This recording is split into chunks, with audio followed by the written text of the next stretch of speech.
हमें केवल एक नियम लेना है, निरंतर नाम जप करने का। मन की वृत्तियां ऐसी बन जाएं कि नाम जप के बिना हमें एक क्षण भी चैन न पड़े। तद स्मरणेन परम व्याकुलते, हर समय हर क्षण नाम जप। नाम भजन के कितने प्रकार हैं? नाम भजन के 3 प्रकार हैं, नाम जप, नाम कीर्तन, नाम स्मरण। 3 प्रकार से नाम का रसास्वादन किया जाता है, जप के द्वारा, स्मरण के द्वारा और कीर्तन के द्वारा। ये जप क्या है? प्रभु के जिस नाम में रुचि हो या जो नाम गुरुदेव ने दिया हो, उसी नाम की बार बार आवृत्ति करना, बार बार जपना, इसी को जप कहते हैं। तो जप कितने प्रकार का होता है? ये जप 3 प्रकार का होता है, साधारण जप, उपांशु जप और मानसिक जप। ये 10 गुना पूर्व से होता है। विधि विधान से यज्ञ जो किए जाते हैं, उनसे 10 गुना फल साधारण जप में है।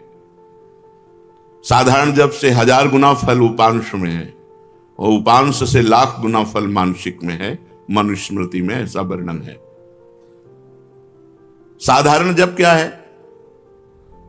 जिसमें स्वर तो सुनाई दे पर वो कीर्तन नहीं है। जैसे राधा राधा राधा राधा राधा राधा राधा राधा राधा राधा, ये कीर्तन नहीं है, ये साधारण जप है। इसे साधारण जप कहते हैं, जिसमें शब्द बाहर सुनाई दे।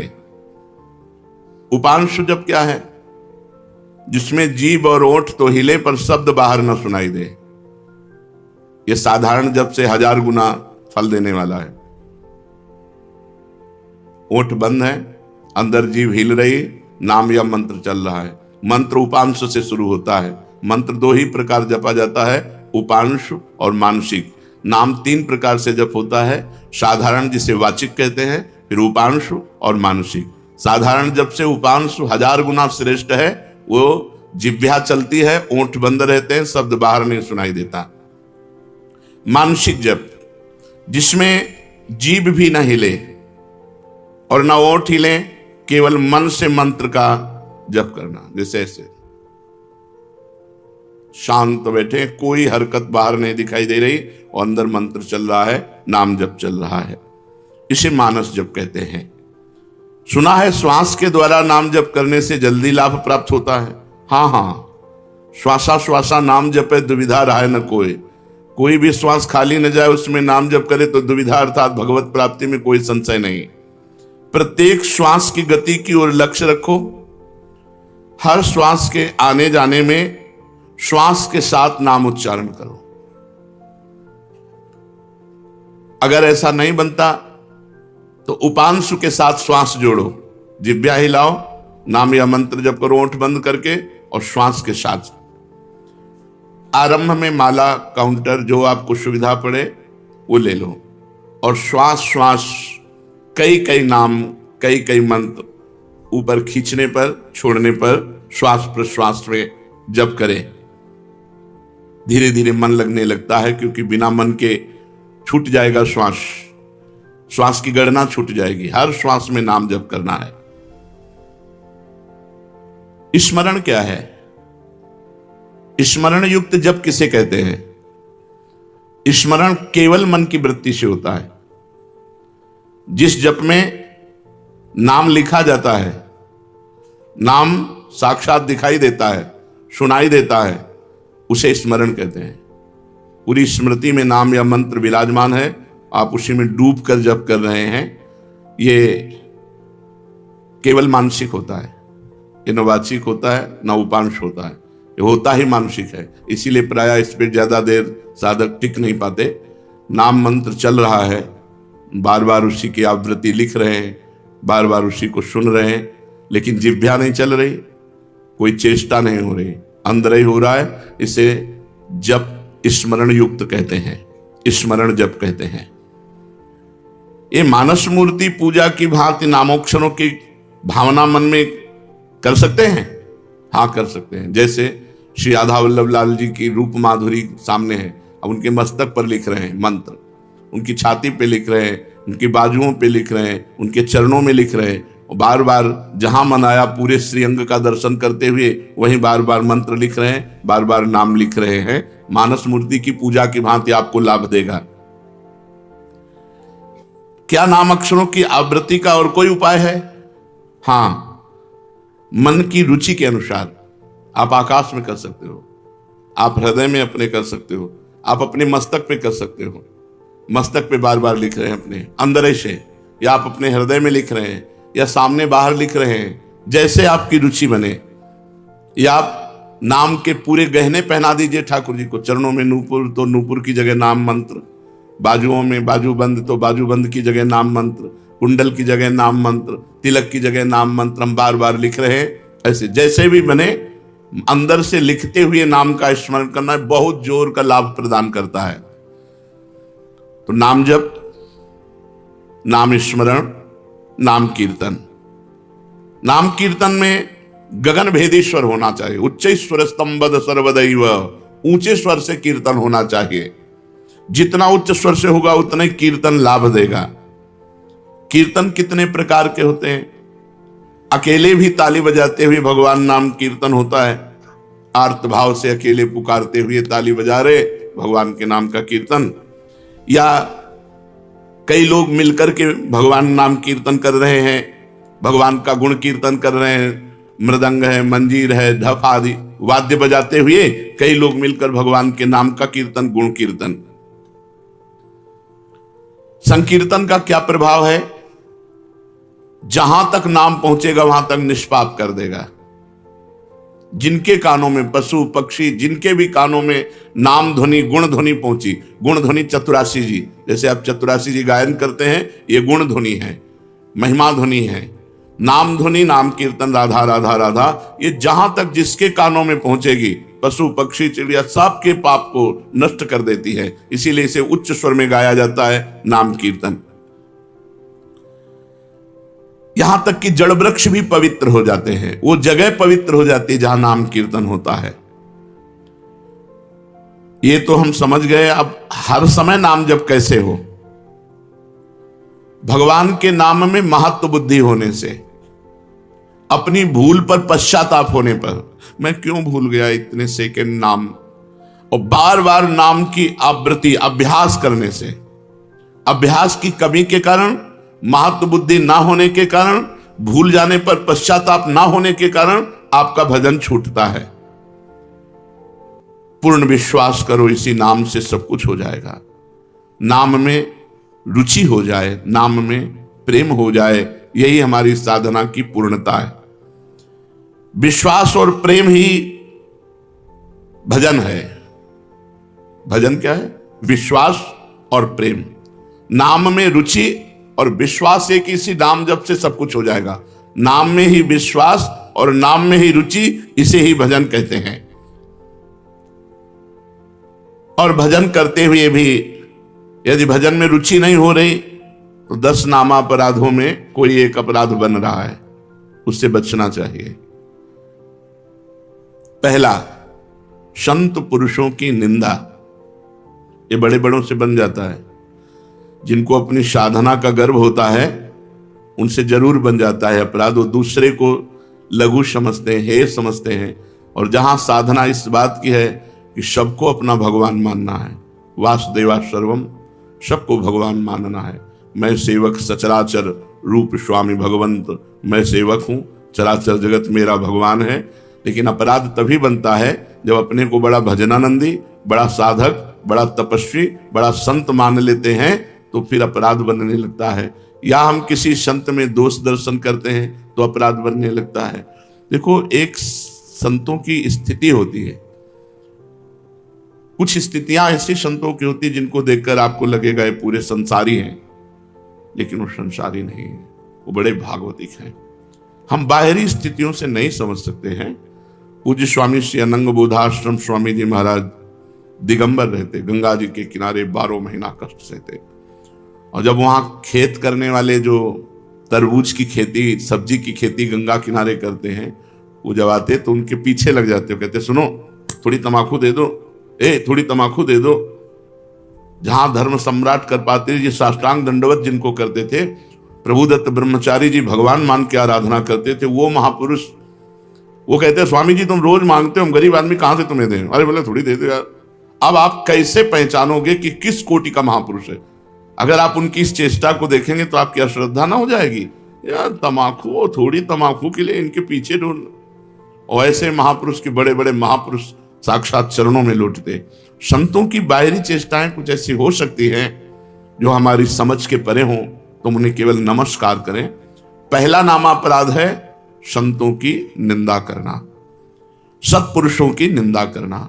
ये नियम ले ले, हमें किसी संत की निंदा नहीं करनी। और संत चाहे 1000 वर्ष से तपस्या कर रहे हो, चाहे आज दीक्षा लिया हो, शालिग्राम भगवान चाहे 100 वर्ष से सेवित हो, चाहे अभी विराजमान हो, वो बराबर होते हैं। जब पारस ने स्पर्श कर दिया तो चाहे 100 वर्ष पुराना सोना हो, चाहे अभी का सोना हो, वो तो सोना सोना ही है।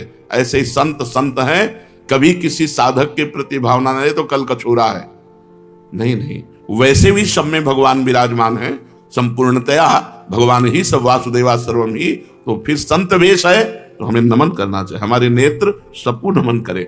अगर किसी को छोटा मानते हैं तो दोष दर्शन हो जाएगा। सब में भगवान है। तृणादपि सुनीचेन तरोरिषेष्मणा। नाम जापक, नाम कीर्तन करने वाला कैसा होना चाहिए? तृणादपि सुनीचेन। क्यों?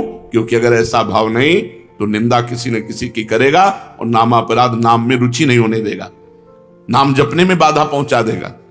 इसलिए सबसे पहला है संत अपराध, भक्त अपराध। भक्तों की निंदा, संतों की अवहेलना ऐसा है कि बड़े से बड़े तप को एक क्षण में नष्ट कर दे। भक्तन निंदा अति बुरी भूल करे जिन कोय, किए सुकृत बहुजन्म के क्षण में डारे खोए। एक क्षण में बहुत जन्मों के पुण्य नष्ट हो जाएंगे, एक जन्म की कौन बात कहे। इसलिए डरो, भक्तन के अपराध से डरपत रहो। ध्रुवदास जी ने कहा है शांत। कोई आके गाली दे जाए, 1-2 थप्पड़ भी मार जाए तो राधे राधे। हमारे भगवान हमारी परीक्षा ले रहे हैं, हमारे भगवान आकर के हम पर कृपा कर रहे हैं, यही भाव रखो। तृणादपि सुनीचेन। मैं भी तो संत हूं? नहीं, मैं नीच हूं, मैं अधम हूं, और सब संत हैं, सब भगवान के स्वरूप हैं। ऐसा मानने वाले से कभी अपराध ही नहीं बनता। अपराध बनता है जब गुणाभिमान होता है, अपने में गुणाभिमान होता है, तब दूसरों में दोष दर्शन होता है। इसलिए यदि नाम में निरंतर प्रगति, उन्नति, रुचि निरंतर जपने की प्राप्त करनी है तो 10 नामा अपराध से बच जाए। पहला नामा अपराध संत पुरुषों की निंदा। इससे ये बहुत खतरनाक है। विश्व में हर अपराध क्षमा करने के उपाय हैं, लेकिन वैष्णव द्रोह, संत निंदा, भक्त निंदा का उपाय नहीं। होत वज्र की लीक, इसे वही भक्त क्षमा कर दे तो बात अलग है जिससे आप अपराध किए हो, अन्यथा भगवान भी क्षमा नहीं करते।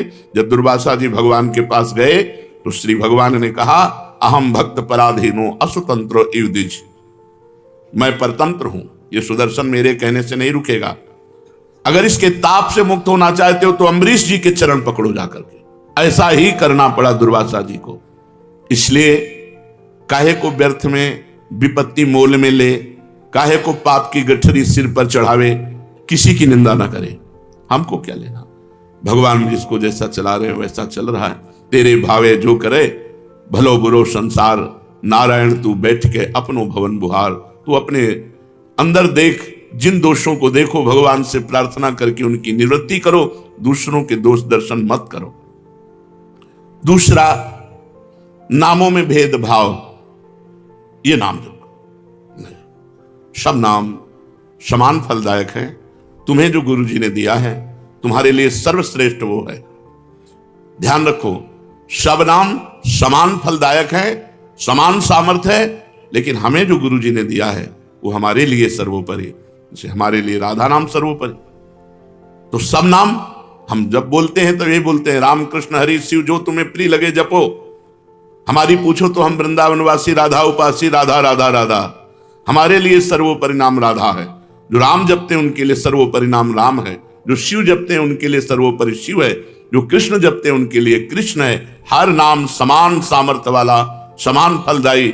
इसीलिए एक नाम जप करके अन्य नाम जाप की अवहेलना मत कीजिए, अन्य नाम को छोटा मत मानिए, अन्य नाम का उपहास मत कीजिए। अरे तुम ये जपते हो, इससे क्या होगा? नहीं, ये नामापराध कर रहे हो, तुम्हारे नाम जप में बाधा पड़ जाएगी, अरुचि हो जाएगी।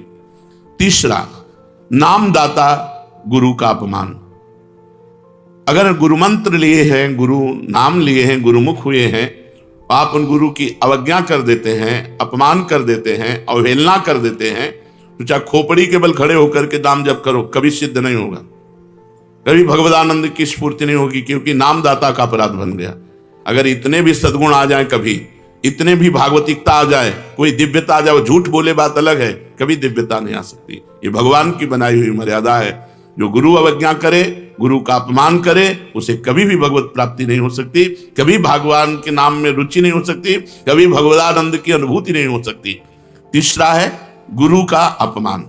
चौथा, शास्त्रों की निंदा करना। शास्त्र भगवत स्वरूप है, शास्त्र के स्वाध्याय से ही ज्ञान या नाम में प्रीति होती है, भगवान की तरफ चलना होता है। भगवान का अक्षर ब्रह्म स्वरूप समस्त शास्त्र है, एक एक अक्षर में भगवान विराजमान है। इसलिए किसी भी शास्त्र की निंदा ना करो, सब शास्त्र भगवत स्वरूप है। शास्त्रों की निंदा अगर करोगे तो नाम भगवान तुम्हारी जिह्वा पे नहीं टिकेंगे, नाम में बाधा पड़ जाएगी। पांचवा, नाम में अर्थवाद। अरे इतनी महिमा नाम की, केवल गाते हैं, केवल प्रशंसा के लिए, ऐसी नहीं महिमा है नहीं, इससे बहुत पतन हो जाएगा, नाम अपराध बन जाएगा। नाम की जितनी महिमा गाई जाए वो सब थोड़ी है, ज्यादा नहीं है। कहूं कहां लगी नाम बड़ाई, राम न सकहीं नाम गुण गाई। स्वयं भगवान राम अपने राम नाम की महिमा का पूर्ण रूप से गान करना चाहे तो वो भी नहीं कर सकते। इतनी महिमा नाम की है कि स्वयं नामी यदि नाम की महिमा का यथार्थ में पूर्णतः गान करना चाहे तो वो भी नहीं कर सकता। तो जो ऋषि मुनि संत महात्मा जितने हुए नाम जापक, वो जो वर्णन करते हैं वो यथार्थ सत्य है, लेकिन पूर्ण नहीं है।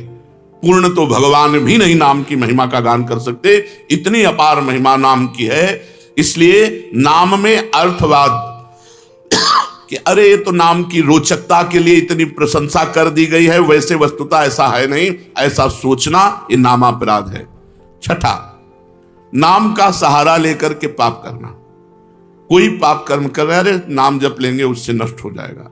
पीछे आपने सुना है कि जो नाम के बल से पाप करते हैं उनको अवश्य नरक मिलता है, क्योंकि नाम अबलो नशानी अबना नशे हो। आज तक की आप नहीं करूंगा, जपो सब पाप नष्ट हो जाएंगे। लेकिन ये उत्साह रख कर पाप करना कि चलो मैं शाम के खूब राधा राधा रट लूंगा, हर नाम, एक नाम में जितनी सामर्थ्य उतना कोई पाप कर ही नहीं सकता, तो मैं मनमानी पाप करूं और शाम के नाम जप करूं, नहीं, तुम्हें नरक की प्राप्ति होगी।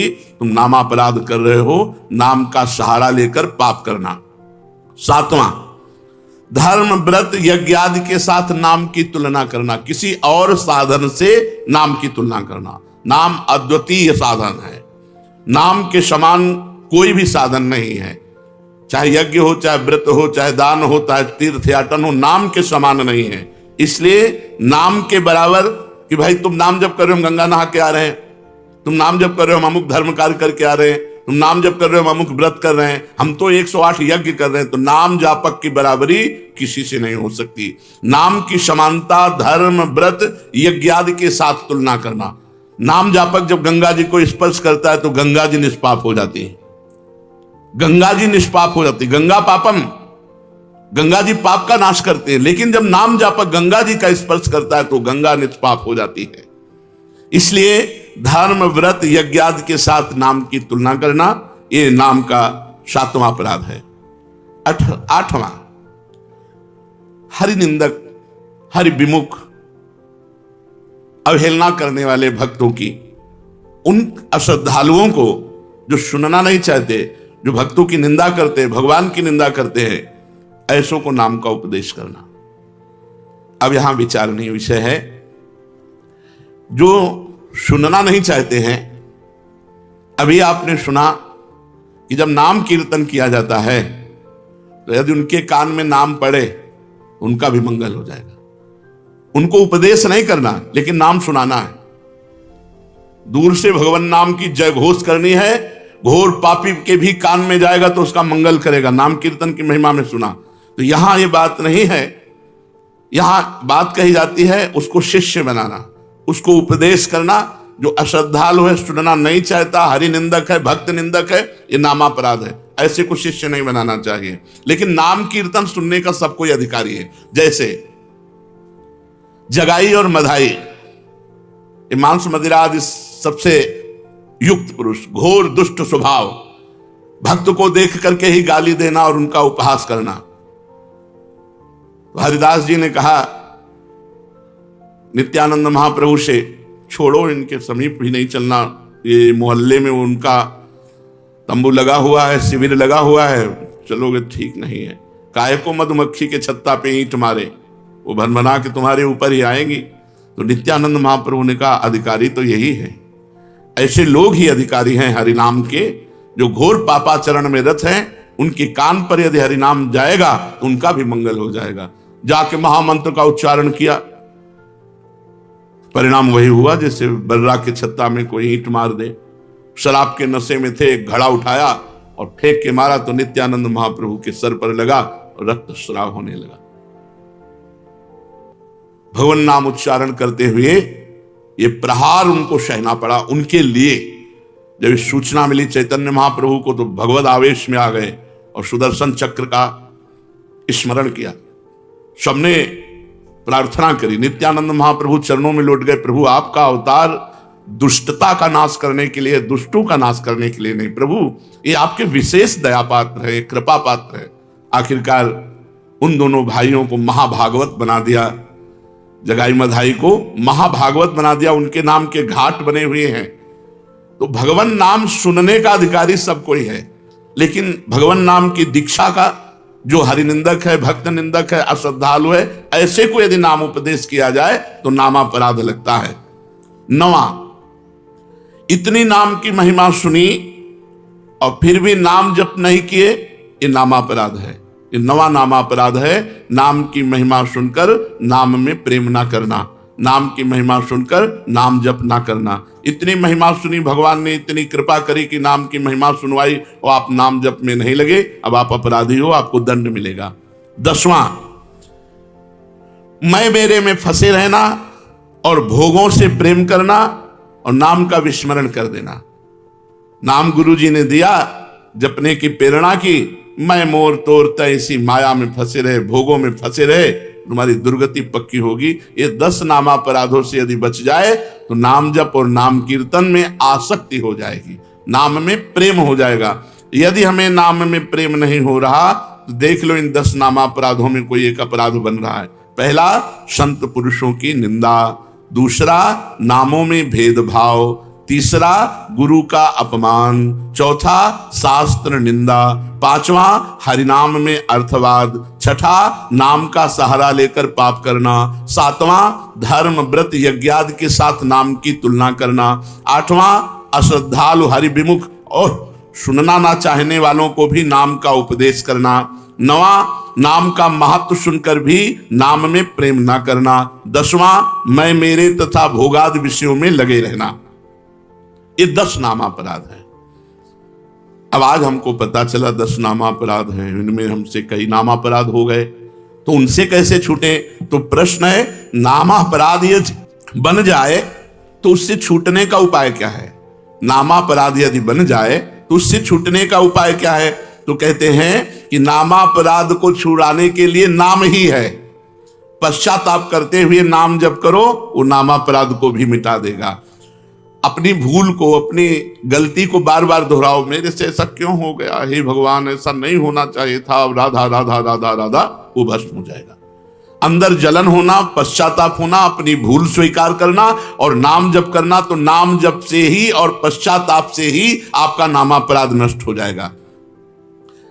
नाम आश्रय से चमत्कारी लाभ होने का क्या उपाय है कि हमारे जीवन में चमत्कार होने लगे? ऐसा कोई उपाय बताइए। चमत्कारी लाभ, भाई नाम स्वयं में चमत्कार है। एक बार श्री ज्ञानदेव जी और नामदेव जी ब्रजमंडल में परिक्रमा के लिए आदि दर्शन के लिए, वो तो महायोगी ज्ञानदेव जी सूक्ष्म रूप धारण किया और कुएं में जाकर जल पियाए, पर अपनी प्यास बुझा ली। नामदेव जी से कहा आप, तो उनका हमारे पास तो योग है नहीं, नाम ही है, विट्ठल विट्ठल विट्ठल विट्ठल। तो कुएं से पानी ऊपर उठने लगा और समीप से आके बहने लगा और पीने लगे। नाम सर्व चमत्कारी, नाम सर्व चमत्कारी। कबीरदास जी के एक शिष्य जो आए थे उनसे शास्त्रार्थ करने, पद्मनाभ जी, वो जा रहे थे तो एक भीड़ लगी हुई थी। ऐसे कौतूहलवश देखा क्या बात है, तो एक आदमी आत्महत्या करने जा रहा था। उसे गलित कुष्ठ था शरीर में, तो पत्थर बांध करके वो गंगा जी में डूबकर मरना चाहता था। पद्मनाभ जी नजदीक गए, उनका ऐसा क्यों करना चाहते हो? बोले कोई प्यार नहीं करता, जिसको देखो मुझे घृणा की दृष्टि से देखता है और मेरा शरीर गलित कुष्ठ पी मवाद में नहीं जीना चाहता, इसलिए मैं आत्महत्या करना चाहता हूं। तो उनका डुबकी लगाओ, गंगा में खड़े हो, एक डुबकी लगाओ, राम, देखो अभी 2 डुबकी 3 डुबकी में एकदम फ्रेश शरीर। जब लौट कर गए तो कबीरदास जी से कहा कि बड़ी चमत्कार पूर्ण नाम की महिमा है। क्या? बोले गलित कुष्ठ ने जब हमने प्रेरणा की तो राम बोलकर जो डुबकी लगाई उसका गलित कुष्ठ, तो उनका राम पूरा नाम नामाभास से ठीक हो सकता था। कबीरदास जी ने कहा नामाभास से ठीक हो सकता था। भाई जी महाराज ऑफिस में बैठे थे राधा बाबा के साथ, सूचना है कि कोई आदमी आया है, आपसे जरूर मिलना चाहता है, वो बहुत पीड़ित है, तो कंबल ओढ़े हुए थे। भाई जी क्या बात है भाई? उनका मैं आत्महत्या करने जा रहा हूं। क्यों? कंबल हटाया, देखा पूरा शरीर गलित कुष्ठ से। तो उनका गलित कुष्ठ। भाई जी ने कहा अच्छा नहीं, आत्महत्या करना तो ठीक नहीं है। भगवान नाम लेकर जे ही आलिंगन खत्म। वासुदेव कुष्ठी का चरित्र है चैतन्य चरितावली में। चैतन्य महाप्रभु ने हरे कृष्ण कह के जे गले से लगाया। नाम का अद्भुत चमत्कार। और छोटे मोटे चमत्कारों में प्रयोग करोगे तो सबसे बड़ा चमत्कार की सुमिर पवन सुत पावन नामू अपने बस करी राखे रामू, ये नहीं हो पाएगा। भगवान का साक्षात्कार नहीं हो पाएगा यदि अपने नाम का प्रयोग करोगे। भगवान का ये हमने जीवन में कई बार देखा है। भगवान नाम का अद्भुत चमत्कार, अद्भुत महिमा भगवान नाम की देखी। नाम में विश्वास हो, नाम को आदर बुद्धि के साथ जपो, नाम का चिंतन करते हुए नाम जपो, नाम को गुप्त रखो, जो चाहोगे हो जाएगा। नाम को गुप्त रखो। कितना जब संख्या करते हो, इसीलिए हम संख्या करते नहीं। सही ईमानदारी से अगर कोई हमें हाथ खड़ा करके पूछे कि तुम्हारी साधना क्या है, तो हम कह देंगे शून्य। शून्य के सिवा हमारी साधना कुछ नहीं है, क्यों कोई गणना नहीं है। कोई गणना हो कि ये है ये है ये है।